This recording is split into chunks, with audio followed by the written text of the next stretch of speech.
नमस्कार, आप सभी का मेरे इस चैनल रोचक कथाएं में पुनः स्वागत है। आज मैं आपको श्री विश्वकर्मा संहिता के विश्वकर्मा महात्म्य का 7 अध्याय बताने जा रहा हूं। तो देर नहीं करते शुरू करते हैं। पहला अध्याय। एक समय बहुत से ऋषिगण धर्म क्षेत्र में एकत्र हुए और वहां धर्म के तत्व को जानने वाले सूत जी से कहने लगे, हे पुराण के मर्मज्ञ, आप हमारे ऊपर अत्यंत कृपा करके हमारे इस अचानक उत्पन्न हुए संशय का नाश कीजिए। हमने भगवान विष्णु के अनेक रूप सुने हैं, इनमें कौन सा रूप सर्वश्रेष्ठ है यह हमें बताइए। सूत जी ने कहा, हे मुनियों, आपने संसार के कल्याण के लिए यह सर्व शुभ काम करने वाला बड़ा प्रश्न किया है, अतः मैं आप सभी को भगवान विष्णु के महाअद्भुत रूप का वर्णन करता हूँ। उस दिव्य रूप के स्मरण मात्र से महापात के मनुष्य भी पाप से छूट जाते हैं, इसमें संशय नहीं है। इस संसार के कल्याण के लिए क्षीर सागर में एक बार महालक्ष्मी ने भी भगवान विष्णु से यह प्रश्न किया था। लक्ष्मी जी कहने लगी, हे जगन्नाथ, आपके महान अनेक रूपों को भक्त मनुष्य भक्ति युक्त होकर पृथ्वी पर पूछते हैं, हे प्रिय, क्या वे सब रूप समान हैं या इसमें कोई मुख्य रूप है या कोई गौण है, इसमें क्या भेद है? भगवान विष्णु बोले, हे प्रिय, जब मैं समस्त ब्रह्मांड को आत्मा में समाहित करके अपनी योग माया के स्थित होता हूँ, तब बहुरूप धारण करूँ इस प्रकार इच्छा करता हुआ अपनी माया के वश में हुआ जीवों को कर्म भोग के लिए क्षण मात्र में असंख्य ब्रह्म लोकादि लोकों को जिस रूप में रचता हूँ, हे देवी, उस रूप को मैं तुझसे कहता हूँ। हे देवी, मैं यहाँ अद्भुत सब ओर तेज से व्याप्त अनेक सूर्यों की चमक से अधिक चमकने वाले विश्वकर्मा रूप को धारण करता हूँ और उनके अनंतर मनुष्य सृष्टि करने की कामना करता हुआ सर्वप्रथम पुण्यात्मा तपस्वी ब्रह्मा को रचता हूँ। उस ब्रह्मा की स्तुति यज्ञ और गान के प्रतिपादन करने वाले ऋग यजु और सम की अच्छी प्रकार उपदेश देता हूँ। इसी प्रकार शिल्प विद्या प्रतिपादक अथर्ववेद भी ब्रह्मा को प्रदान करता हूँ। यह वही वेद है जिससे शिल्पी लोगों ने शिल्प निकालकर अनेक वस्तुओं की रचना की है। हे देवी, मेरे अनेक रूपों में यह विश्वकर्मा रूप मुख्य है। यही रूप है जिसने सारी सृष्टि क्षण मात्र में उत्पन्न होती है।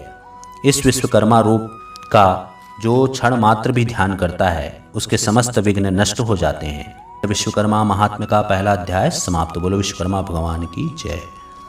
दूसरा अध्याय। सूत जी कहने लगे, ऋषियों, इस प्रकार लक्ष्मी जी को अपने दिव्य रूप का वर्णन करके भगवान विष्णु जी चुप हो गए। ऋषि मुनियों ने कहा कि सूत जी महाराज, आपने यह जो लक्ष्मी और भगवान विष्णु का संवाद कैसे जाना? सूत जी ने कहा, हे मुनियों, सुनो। एक महर्षि अंगिरा नाम वाले हुए, जिन्होंने हिमालय पर्वत के समीप गंगा तट पर बड़ा भारी तप किया। वर्षा ऋतु में तो आवरण रहित स्थान में, शीतकाल में शीतल जल में, ग्रीष्मकाल में धूप में बैठकर वह अंगिरा मुनि तप करने लगे। तप करते करते भी उस ऋषि का मन सुखी नहीं था और इधर उधर इस प्रकार दौड़ता था जैसे मृग इधर उधर भागता है। तभी उस समय अचानक आकाशवाणी हुई कि हे तपोधन, तू वृथा श्रम करता है। लक्ष्य से भटका हुआ बाण कैसे अपने लक्ष्य को भेद सकता है, वही तेरी गति हो गई है। उत्पत्ति करने वाला, सबको अभिष्ट का सिद्ध करता महातेजस्वी विश्वकर्मा संसार में प्रसिद्ध है। उसका पंचमुख और 10 बाहु वाला महादिव्य रूप सरस्वती और लक्ष्मी से पूजित है। उसका तू दिन रात ध्यान कर। इस रूप का स्वयं हरि ने क्षीर समुद्र में उपदेश दिया है। अमावस्या के दिन सब कामों को छोड़कर व्रत का आचरण कर और उसी दिन विधि पूर्वक विश्वकर्मा जी की पूजा कर। इस प्रकार आकाश को गूंजा देने वाली वाणी को सुनकर अंगिरा मुनि बड़े विस्मय को प्राप्त हुआ और भगवान का ध्यान करने लगे। श्री विश्वकर्मा जी का ध्यान करते समय उनके चित्त में शिल्प ज्ञान का धारक अर्थ सहित अथर्ववेद प्रविष्ट हुआ। उन तत्वज्ञ अंगिरा मुनि ने विमान रचना आदि की अनेक शिल्प विद्याओं का रस अथर्ववेद के ज्ञान से आविर्भाव किया। यह संसार विश्वकर्मा भगवान की कृपा से ही सुखी है। तभी से ही श्री विश्वकर्मा जी का महान स्वरूप संसार में प्रसिद्ध हुआ है। परंपरा से आए हुए इस कथानक ने मेरे कानों को भी पवित्र किया है। ऋषियों, इस परम रहस्य को जो मनुष्य श्रवण करेंगे, उसके लिए श्रवण मात्र से ही ज्ञान प्राप्ति हो जाएगी। श्री विश्वकर्मा संहितांतर्गत सृष्टि खंड विश्वकर्मा महात्मा का दूसरा अध्याय समाप्त। बोलो विश्वकर्मा भगवान की जय। तीसरा अध्याय। मुनियों ने कहा, हे महाराज, श्री विश्वकर्मा के चरित्र को सुनते हुए हमारे चित्त की तृप्ति नहीं होती। अब श्री विश्वकर्मा जी के सच्चरित्र के श्रवण की इच्छा और बढ़ती जा रही है, जैसे हवा से बार बार अग्नि बढ़ती है।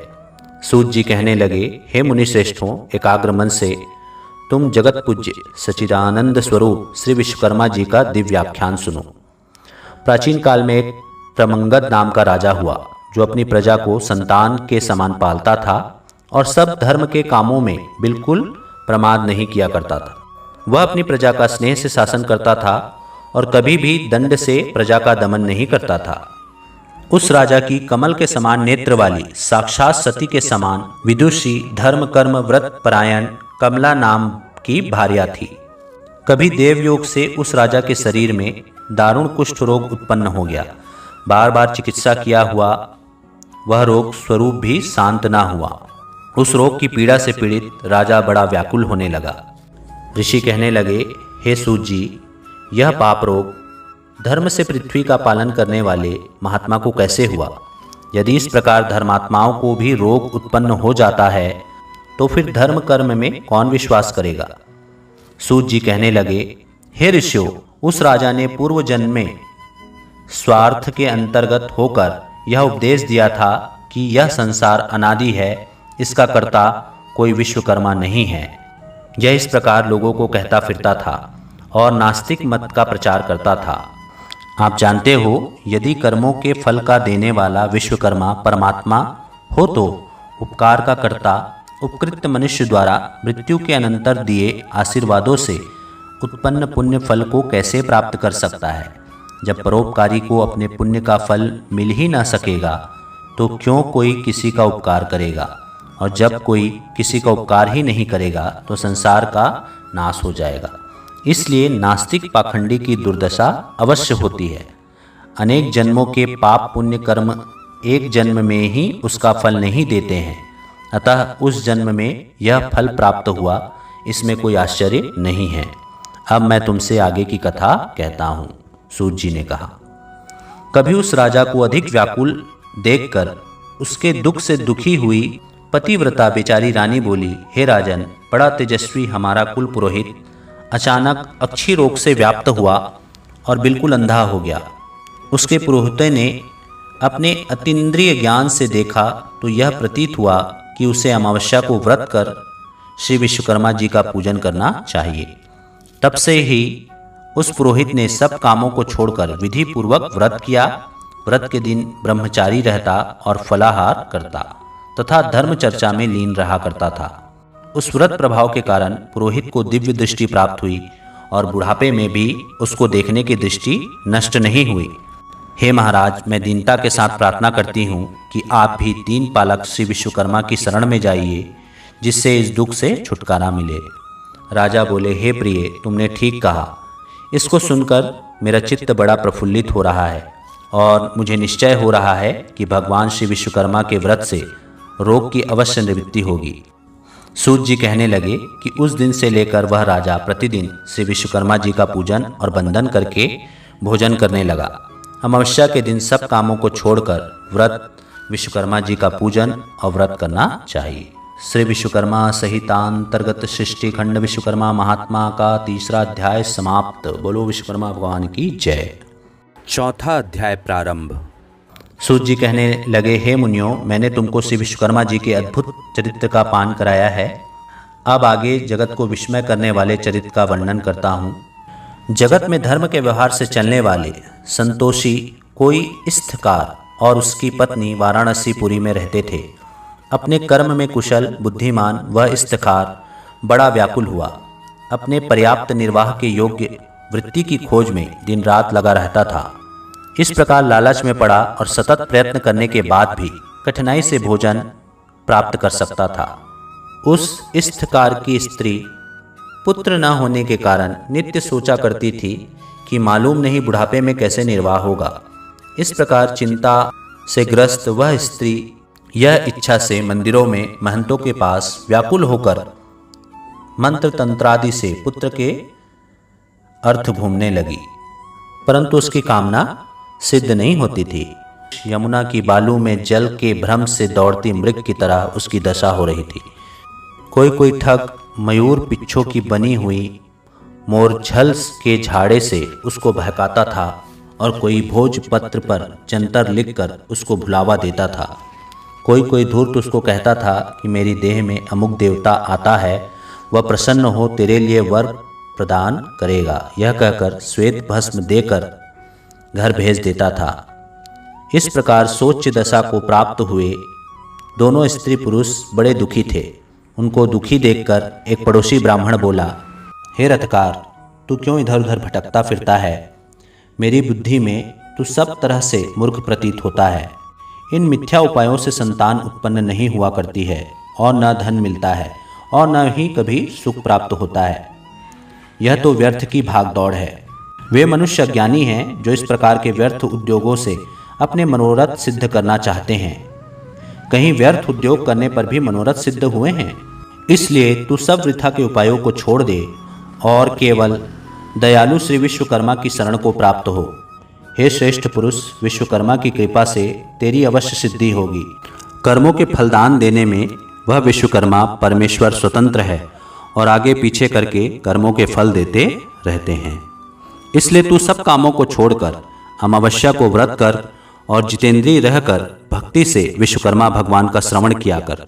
जितना हो सके उतना दान, अध्ययन, परोपकार के कार्य आदि करता रहा।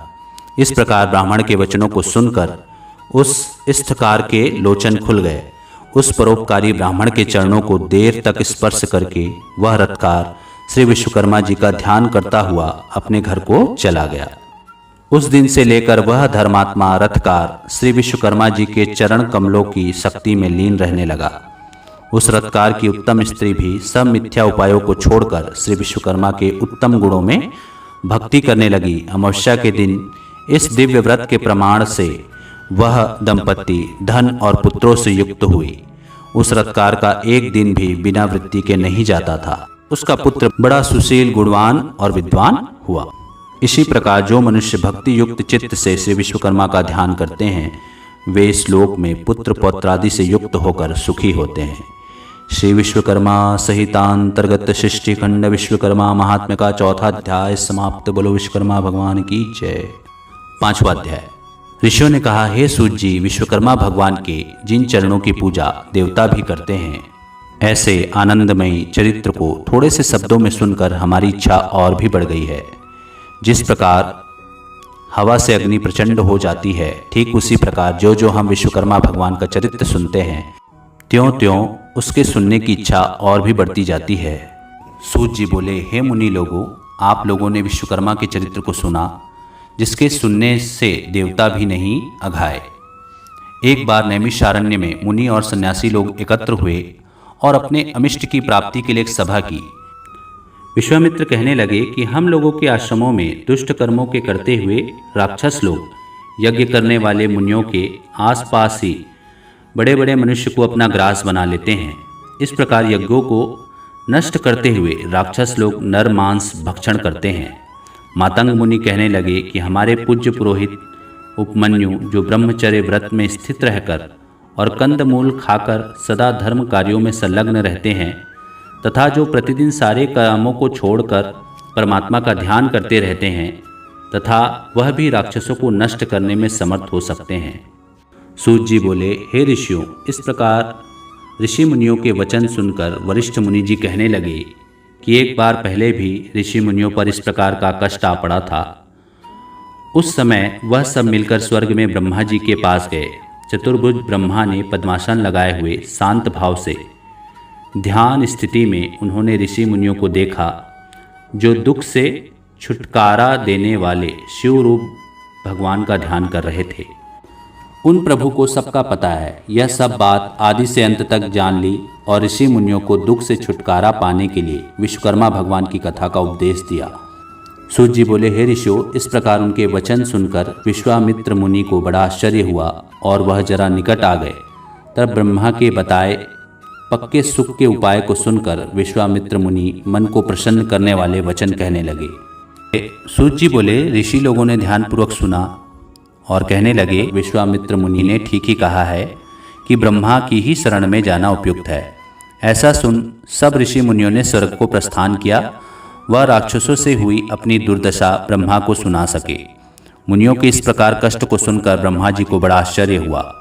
उसी समय ब्रह्मा तेज से प्रकाशित अपनी आंखों को मूंद कर विचार मग्न हुए।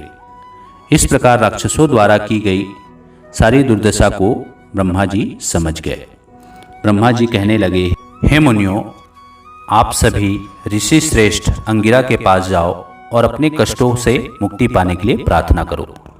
सूत जी बोले कि ब्रह्मा जी के कथन के अनुसार ऋषियों ने सब यज्ञ अनुष्ठान आदि किए और अंगिरा ऋषि के वचनों को सुनने के लिए उत्सुक हुए। अंगिरा ऋषि कहने लगे कि हे मुनियों, तुम लोग क्यों इधर उधर मारे मारे फिरते हो? दुखों को काटने में विश्वकर्मा के अतिरिक्त और कोई भी समर्थ नहीं। इसलिए तुम्हें चाहिए कि जितेंद्रिय रहते हुए अमावस्या के दिन अपने साधारण कर्मों को रोककर भक्तिपूर्वक विश्वकर्मा की कथा सुनो, जिसके सुनने मात्र से जन्म जन्मांतर के पाप नष्ट हो जाते हैं। मुनि लोग ब्रह्मचर्य व्रत में स्थित होकर विश्वकर्मा देव की पूजा द्वारा ध्यान करते हुए सब प्रकार के सुखों को प्राप्त करते हैं। सूत जी कहने लगे कि मुनि लोग इस प्रकार महर्षि अंगिरा के वचनों को सुनकर अपने अपने आश्रमों को चले गए और यज्ञ में विश्वकर्मा देव का पूजन किया, जिसका परिणाम यह हुआ कि उनकी पूजा से सारे राक्षस भस्म हो गए, यज्ञ विघ्नों से रहित हो गए तथा नाना प्रकार के सुखों से संपन्न हो गए। जो मनुष्य भक्ति पूर्वक विश्वकर्मा को चिंतन करता है वह सुखों को प्राप्त करता हुआ संसार में बड़े पद को प्राप्त करता है। श्री विश्वकर्मा संहिता अंतर्गत सृष्टि खंड विश्वकर्मा महात्मा का 5वां अध्याय समाप्त। बोलो विश्वकर्मा भगवान की जय। 6वां अध्याय। सूत जी बोले, हे मुनियों, मैं आपसे सब लोकों में विख्यात श्री विश्वकर्मा का महात्म फिर कहता हूँ, तुम ध्यान से सुनो। उज्जैन नगरी में एक सर्वश्रेष्ठ धर्म तत्पर धनंजय नामक सेठ था। उस सेठ का खजाना लाल मोती हीरे जवाहरातों से ऐसा भरा था जैसा कुबेर का भंडार हो। विवाह, व्यवहार, अभियोग, रोग, संकट में प्रत्येक मनुष्य उसके धन का उपयोग किया करता था। उपकार में लगे इस सेठ का धन क्षीण हो गया और वह ऐसा दुख पाने लगा जैसे कीचड़ में फंसा हुआ हाथी दुखी होता है। उस सेठ की ऐसी आशा थी कि पूर्व में उपकार किए हुए मेरे मित्र मेरी अवश्य सहायता करेंगे, परंतु उसकी आशा व्यर्थ हुई और उन मित्रों में से कोई भी उसके उपकार के लिए समर्थ नहीं हुआ। उसके मित्र क्षण मात्र में शत्रु हो गए और वे ही सर्वप्रथम उस सेठ की निंदा करने लगे। उनके वे पुराने मित्र अपनी दृष्टियों को छिपा छिपा कर निकल जाते थे। बात तो यह थी कि स्वार्थी मित्र विपत्ति में साथी नहीं हुआ करते हैं। इस नीच वृत्ति से उस धनंजय सेठ को एक बार संसार से विरक्ति और मनुष्य से घृणा उत्पन्न हो गई। वह अपने नगर को छोड़कर और कृतघ्नों के मुख पर थूक कर वन को चला गया। कंदमूल, फल आदि से प्रयत्नपूर्वक अपनी वृत्ति करता था और मनुष्य मात्र को देखकर दूर भाग जाता था। एक बार घूमते हुए सेठ ने पर्वत की गुफा में पद्मासन बांधे शांत लोगों से व्याप्त लोमस मुनि को देखा।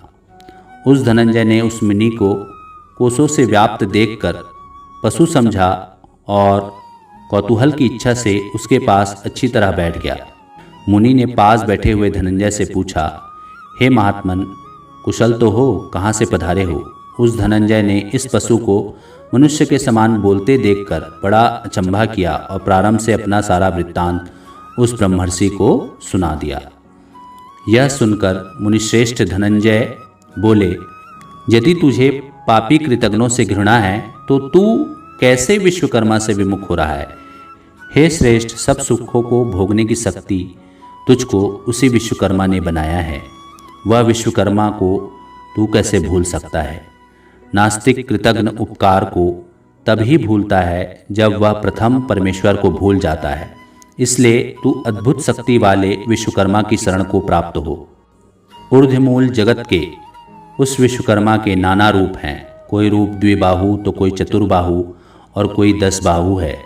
इसी प्रकार एक मुख, चतुर्मुख और पंचमुख के रूप हैं। मनु, मैं, त्वष्टा, शिल्पी और दैवज्ञ से विश्वकर्मा के साकार रूप के पुत्र हैं। सेतु बंध के समय श्री रामचंद्र जी ने भी श्री विश्वकर्मा का पूजन किया है। श्री कृष्णचंद्र ने द्वारका रचना के समय श्री विश्वकर्मा की पूजा की है। इसी से वे भी द्वारका जैसी सुंदरपुरी की रचना कर सके हैं। हे धनंजय, तू भी उसी श्री विश्वकर्मा का पूजन और वंदन कर। इस प्रकार सब दुखों से छूटकर सब सिद्धि प्राप्त करेगा। इस प्रकार उस लोमस ऋषि का उपदेश सुन उसे बड़ा संतोष हुआ और उस दिन से ही वह विश्वकर्मा का भक्त हो गया। विश्वकर्मा जी के पूजन से उसके सभी पाप नष्ट हो गए और अंत को देवता बनकर स्वर्ग में सुख भोगने लगा। जो मनुष्य भक्ति युक्ति चित्त से श्री विश्वकर्मा का ध्यान करता है वह सुखी होकर विश्वकर्मा के चरण कमलों का भक्ति प्राप्त करता है। श्री विश्वकर्मा जी का यश बड़ा पवित्र है।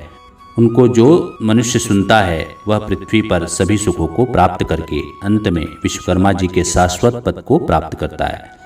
श्री विश्वकर्मा संहितांतर्गत सृष्टि खंड विश्वकर्मा महात्म का 6वां अध्याय समाप्त। बोलो विश्वकर्मा भगवान की जय। 7वां अध्याय। ऋषि कहने लगे, भगवान विश्वकर्मा की पवित्र कथाओं को श्रवण कर हमको बड़ी श्रद्धा उत्पन्न हुई। अब आगे और सुनना चाहते हैं। चित्त में उद्वेग होने पर क्या करना चाहिए? दरिद्र किस प्रकार नष्ट होता है? मृतव सा अर्थात जिस स्त्री के उत्पन्न होकर बच्चा मर जाता है उसकी शांति का क्या उपाय है? हे तपोधन, पहले जन्म में किए गए पाप इस जन्म में फल देते हैं। रोग दुर्गति, अमिष्ट वस्तुओं का नाशक और समसेत पीड़ाओं के हरण करने वाले भगवान विश्वकर्मा के पूजन को कहता हूँ। प्राचीन काल में रथंतर कल्प में एक दंतवाहन नाम का राजा हुआ। वह सूर्य के समान प्रभावशाली लोकों में प्रसिद्ध था। उसी का कृतवीर्य नाम का एक प्रतापी पुत्र हुआ जो 7 द्वीपों पर्यंत पृथ्वी की शासन करता था।